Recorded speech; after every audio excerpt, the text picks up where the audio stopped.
Hi, it's Chantel from Fiberific here. This week's video is really aimed at newbies or people who teach newbies. One of the biggest questions I get asked is about tools, and it's about the quality of the equipment that we use. Now, I've learnt this through experience that when you're teaching someone how to do something, it's so much easier to do it if they've got equipment that they're not fighting with. We all know what it's like when you're cooking in the kitchen and your knives are blunt. You know how much harder it is to get the same finish. You're constantly battling with your tools. So I want to talk to you about what we need to get into the hands of beginner knitters, beginner crocheters. It's very important that your tools are decent. Now, I'm not saying run out to your nearest top brand knitting needles or buy from Fiberific even. I'm saying that get the best that you can afford. And if you're shopping at a local big box like Spotlight or Lincraft or wherever you are, you just need to be aware that just because they sell it doesn't mean it's good. And just because it's expensive doesn't mean it's good. We've all had experiences where we've saved up and bought really expensive equipment and realized, I don't like this. And now I feel like I'm gypped because I've got all this stuff and it's no good, or at least it's no good for me. And that's the other thing to remember is every single person is different. There's a reason why there's so many brands out there. It's because they all cater to someone. It's like I talk to people about spinning wheels and they want to know why I stock multiple brands of spinning wheels. And I said, well, there's a spinning wheel for every occasion. Do you need to take your $1,200 spinning wheel in your caravan? No, gosh no. You want something small and compact that can slip in under the seat. You want something little and less expensive that if something happens, you're not going to have a heart attack and cry. So there are different levels of tools required for different things. Like I said in the video about ChiaoGoo knitting needles, just because I like stainless steel doesn't mean I don't use bamboo for some things.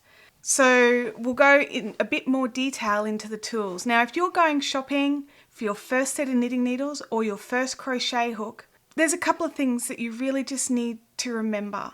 Now, if you're looking at straights, if your pattern doesn't specify a really long straight needle, then try and get a shorter one. It's going to be less cumbersome for you to hold and to look after. Why not just get a circular needle? You don't have to worry about losing one of your needles then. There's different reasons to buy different things. I would recommend when you're looking at your tools, if you're at Spotlight, if you're at Lincraft, if you're online, just make sure it's something that's decent. Don't get the top of the line, don't get the bottom of the line.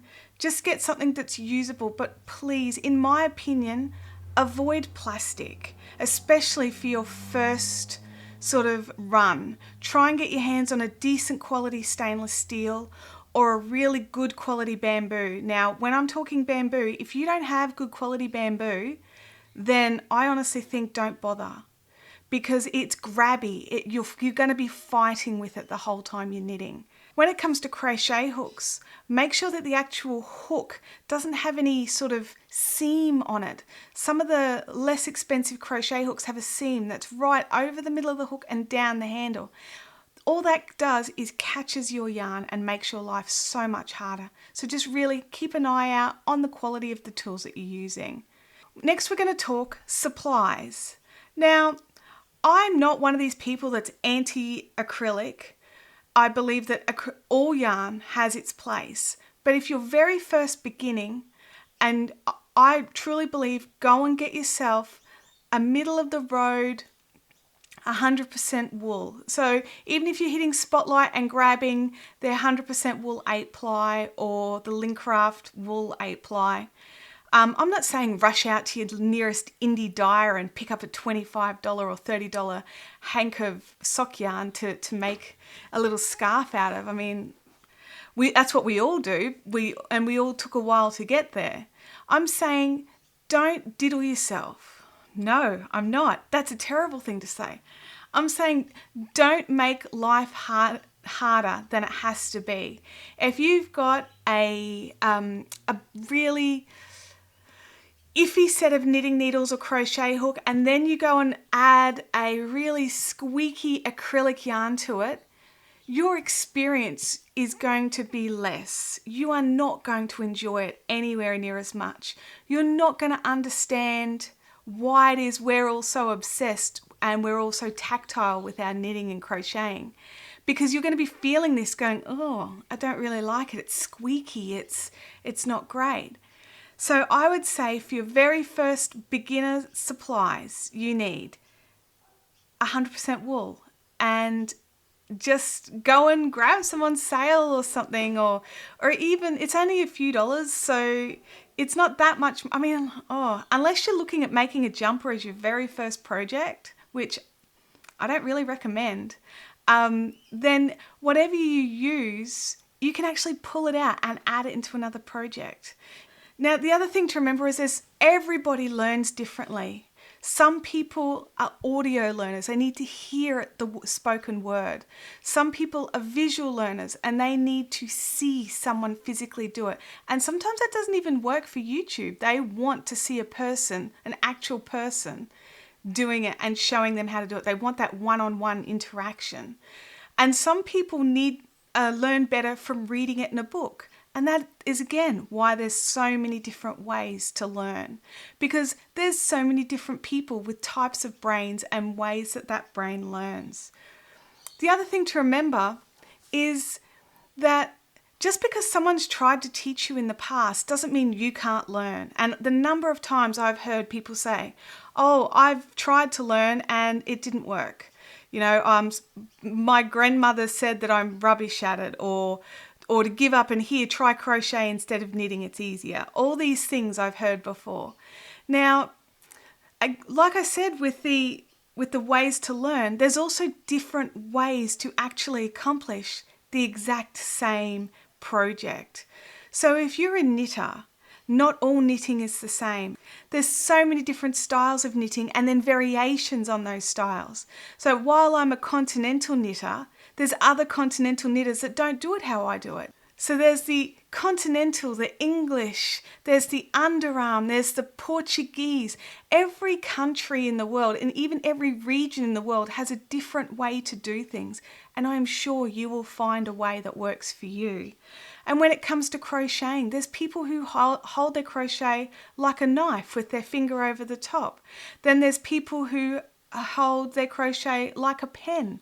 And then there's people that pull their stitches up and right along the top of their stitches. And there's so many different ways to do all of this. So if you've tried and you feel that you can't do it, maybe you need to give it another go and try a different way.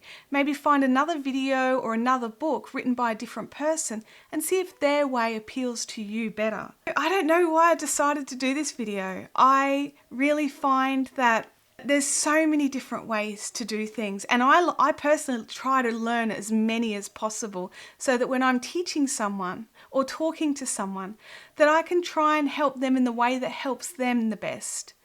And if you're watching this as a perspective of a teacher rather than as a beginner, you probably are also already aware that there's so many different ways to teach and for people to learn. I've realised during the yarn giveaway 4-week thing that we just had that I really enjoy the interaction that I get to have with you guys. So what I've decided to do is not regular but semi-regular intervals, I'm just going to pick someone who's commented on one of my videos and I'm going to send them something. Now, it could be anything. It could be yarn, it could be stitch markers, it could knitting needles, whatever.